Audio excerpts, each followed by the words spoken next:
Bab 237. Diupload oleh Baca Suara. Jangan lupa like dan subscribe, agar kami makin semangat upload lebih banyak. Grid memiliki banyak pengalaman dengan peningkatan item. Grid telah melakukan banyak peningkatan dibandingkan dengan player satisfi lainnya. Grid mengambil keuntungan dari skill pasifnya yang meningkatkan kemungkinan peningkatan untuk meningkatkan item anggota guild. Tidak ada trik untuk meningkatkan. Peningkatan tidak dipengaruhi oleh statistik seperti flexibility. Tahayul seperti meningkatkan pada waktu tertentu, atau memperbaiki item terlebih dahulu sebelum peningkatan. Itu tidak berguna. Kesuksesan itu murni berdasarkan keberuntungan. Itu adalah kebenaran yang telah ia pelajari, dari perangkat tambahan yang tak terhitung jumlahnya.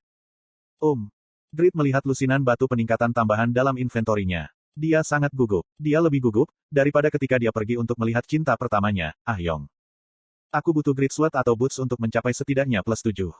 Apakah dia akan sukses? Apakah rambutnya rontok kembali, jika dia menerima kerusakan dari ini? Itu masalah uang, jadi dia pasti lebih sensitif. Dewa, Buddha, Dewi Rebecca, Del. Grid berdoa dengan sungguh-sungguh kepada para dewa yang ada dalam permainan dan kenyataan. Kemudian, dia memulai peningkatan dengan tangan gemetar. Diskusi tentang pengembangan tambang dan pendanaan investasi alkimia selesai. Hasilnya positif, karena Lawel dan Rabbit setuju. Namun, anggota Overgearet yang meninggalkan ruang Rapa, tidak senang. Kita akan menderita selama beberapa bulan ke depan. Vaner menggerutu. Dia memiliki misi untuk menghancurkan monster di sekitar jalan dari Reidan ke Gunung Alsar. Bukankah monster-monster itu akan hidup kembali, jika mereka terbunuh? Setidaknya, 10 sarang Giant Worm perlu dihancurkan. 17 anggota Overgearet yang bekerja dengan Vaner menghela nafas. Tapi, Pon iri pada mereka. Ini lebih baik daripada aku. Pon diperintahkan untuk mengidentifikasi semua Dungeon dan bos monster di barat. Itu adalah misi untuk menyelidiki, tempat perburuan mana yang akan memberi mereka uang paling banyak. Dia bertanggung jawab, karena itu adalah misi yang sangat sulit. Regas yang menerima misi bersamanya, tersenyum dan berbicara. Ini menarik. Mari kita ambil kesempatan ini untuk menantang serangan 2 orang.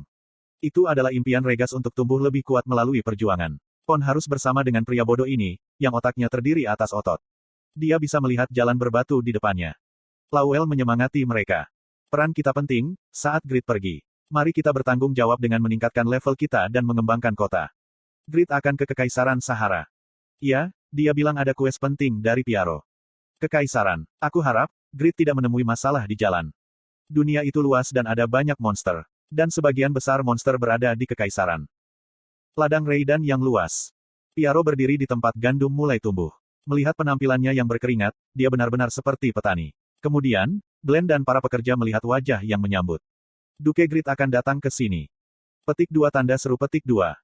Mata semua pekerja berbalik ke satu sisi sekaligus. Itu benar-benar Lord. Orang-orang bersorak. Hore Duke Grid. Hore Duke Grid. Orang-orang Reidan memiliki satu pola pikir.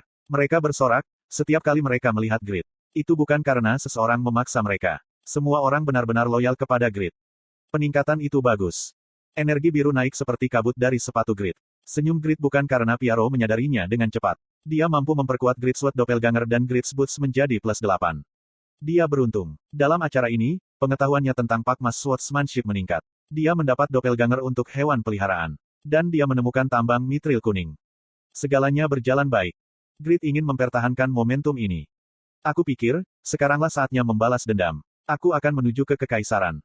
Matanya ditentukan. Piaro merasakan kepercayaan yang kuat pada Grid. Aku yakin, kamu bisa menyelesaikan pekerjaan. Sebuah kues telah dibuat. Pengkhianat sejati Red Knight. Tingkat kesulitan, SS. Asmopel berani untuk bertemu dengan permaisuri dan ditangkap oleh Piaro. Piaro dan anak buahnya dijebak dan dicap sebagai pengkhianat. Karena itu, dia kehilangan anak buahnya dan harus melarikan diri. Sekarang, Piaro tidak punya niat untuk memaafkan Asmopel. Namun, hampir tidak mungkin bagi Piaro untuk membalas dendam sendiri. Piaro telah menjadikanmu agen pembalasannya. Clear conditions. Bunuh Asmopel, mantan wakil Kapten Red Knights. Reward. Afinitas Piaro akan mencapai puncaknya. Kegagalan kues. Level -6. Apakah Anda ingin menerima kues? Ini telah berubah dalam banyak hal. Di masa lalu, ketika Grid adalah seorang pemula, tingkat kesulitan untuk kues ini adalah S-Grade. Dan hadiah kues adalah judul, Agen Pembalasan, dan Pedang Piaro. Sekarang, kesulitan telah dinaikkan dan hadiah berubah. Itu adalah fenomena yang terjadi, ketika hubungannya dengan Piaro membaik dan hati Piaro stabil. Apa yang akan terjadi, jika afinitasku dengan Piaro mencapai maksimum? Mungkinkah dia akan mengajarkan teknik pedangnya pada Grid? Itu tidak akan terjadi. Ilmu pedang Piaro adalah milik keluarganya. Tidak mudah untuk mengajar orang lain. Grid memikirkannya secara berbeda. Slot iklan. Kamu bisa pasang iklanmu di sini. Apakah dia akan menjadi bawahanku? Kekuatan Piaro berada di luar imajinasi. Jika Grid bisa mendapatkan Piaro sebagai bawahan, itu seperti mendapatkan sekelompok pasukan. Grid dipenuhi dengan harapan besar dan menerima kues. Percaya padaku. Piaro melihat kepercayaan dirinya dan memperingatkannya. Aku sudah mengatakannya sebelumnya, tapi kekaisaran penuh dengan orang-orang kuat. Proses untuk mendekati Asmopel sulit. Jadi, berhati-hatilah. Aku mengerti. Grid menjawab dengan baik, tapi dia tidak terlalu gugup. Piaro berbicara lagi. Jangan mempercayai teknikmu. Teknik dual sword bukanlah sesuatu yang bisa sepenuhnya ditangani, dengan pelatihan sesingkat itu. Grid telah mempraktikkan dual sword dalam perjalanan kembali dari Raid Doppelganger. Grid mengangguk. Jangan khawatir, aku tahu. Grid menjawab seperti ini, tapi niat batinnya berbeda. Saat ini aku kurang, tapi itu akan berubah seiring waktu. Tujuannya adalah ibu kota kerajaan, Titan. Butuh setidaknya 20 hari untuk tiba. Jika dia berlatih dengan mantap di jalan, dia akan bisa menggunakan gaya dua pedang dengan cukup. Itu mungkin, karena Piaro melatihnya dengan baik di dasar-dasarnya. Kekaisaran adalah pusat dunia. Itu wajar bagi kekaisaran untuk menjadi penguasa benua, dan itu benar bagi kerajaan di luar kekaisaran, untuk mematuhi mereka. Itu adalah pemikiran yang sangat arogan dan egois. Tapi, tidak ada kerajaan yang bisa menghukum mereka. Kekuatan kekaisaran Sahara luar biasa. Ini adalah desa klan Ul. Pemimpin Guild White Wolf, Feradin, adalah Baron Kekaisaran. Dia menerima perintah dari Earl Zebra untuk menaklukkan para imigran. Dan dia akhirnya menemukan pangkalan musuh. Itu adalah pencapaian di akhir perjalanan, 1 minggu. Feradin berhati-hati. Berapa banyak musuh? Kiki, sniper menggunakan skill Hawkeye dan melaporkan. 1050 orang. Lebih dari setengahnya adalah wanita dan anak kecil. Petik 2. Itu berarti jika kurang dari 500 orang bisa bertarung dengan baik. Feradin merasa lega. Tidak perlu taktik. Serbu dari depan dan sapu mereka. Reaksi Kiki tidak yakin. Tidak peduli bagaimana aku memikirkannya, ini bukan sesuatu yang harus dilakukan orang. Klan Ul adalah manusia biasa, bukan monster. Mereka adalah klan miskin, karena mereka tidak ditunjuk sebagai warga kekaisaran. Sangat disayangkan, karena mereka pernah menjadi negara yang berkembang, sampai mereka dirampas oleh kekaisaran. Beberapa orang yang tersisa memilih untuk bersembunyi di daerah paling terpencil. Kiki tidak mau membunuh mereka. Feradin menegurnya. Mereka hanya NPC. Jangan terguncang oleh sentimen yang tidak perlu. Jika mereka membunuh klan Ul, kontribusi mereka ke kekaisaran akan meningkat sebesar 12 per orang. Feradin ingin membangun fondasi untuk menjadi Viscount, dengan melakukan kues ini dengan sempurna. Kiki menghela nafas. Aku berharap, pasukan Golem akan tiba. Ini adalah kisah tentang invasi Golem yang terjadi di Kerajaan Eternal beberapa bulan yang lalu. Secara alami, nama Grid muncul. Bocah Grid itu benar-benar beruntung. Itu benar, dia kebetulan menjadi duke dalam satu serangan, dengan membunuh tentara Golem yang menginvasi kerajaan secara kebetulan. Aku iri. Jika kita milik Kerajaan Eternal, kita akan bisa mengalahkan Golem dan menduduki kursi bangsawan. Ketika anggota guild mulai berbicara tentang hal-hal yang tidak perlu, Feradin memarahi mereka.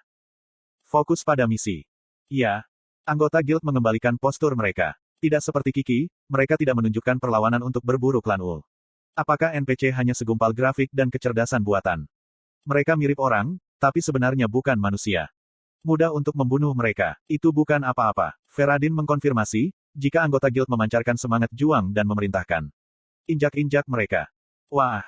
Kecuali untuk Kiki, 24 anggota guild turun gunung bersama. Itu kecepatan luar biasa. Mereka tidak melambat meskipun bebatuan yang kasar. Klan Ul menemukan mereka di sepanjang jalan, dan menembakkan panah dan sihir dari menara pengawal. Namun, itu tidak berguna. Mereka menghindar atau bertahan melawan semua serangan, dan dengan cepat mencapai tujuan. Terima kasih atas kontribusinya. Kuaik. Itu adalah situasi yang sulit dipercaya, di mana hanya 24 orang memusnahkan 1000 orang. Desa kecil itu segera berubah menjadi neraka. Itu adalah pembantaian sepihak. Tolong, satu-satunya putriku. Mati saja dengan tenang. Orang-orang memohon, tapi anggota Guild White Wolf tidak memiliki belas kasihan. Para wanita, anak-anak, dan orang tua dibunuh. Tapi, pembunuhan kejam itu tidak berlangsung lama. Aku bukan detektif bocah itu. Jadi, mengapa insiden terjadi dimanapun aku pergi? Aku mendapat kues dan itu tidak terlalu buruk. Anggota White Wolf bingung. Itu karena player, bukan NPC, muncul dari satu sudut desa. Siapa orang itu? Dia mengenakan topi bertepi lebar, sehingga penampilan dan ID-nya tidak bisa ditentukan. Anggota White Wolf bertanya pada pria itu. Kamu siapa? Aku. Pria itu memegang pedang besar giok di tangannya dan menjawab. Kali ini aku adalah Apostle of Justice. Uok. Apa? Mata Feradin melebar. Pria yang sama muncul di belakang sekutu Feradin, dan menikamnya. Cloning. Itu bukan klon normal. Itu adalah pertama kalinya, dia melihat klon yang bisa mengerahkan kekuatan seperti itu. Player level tinggi.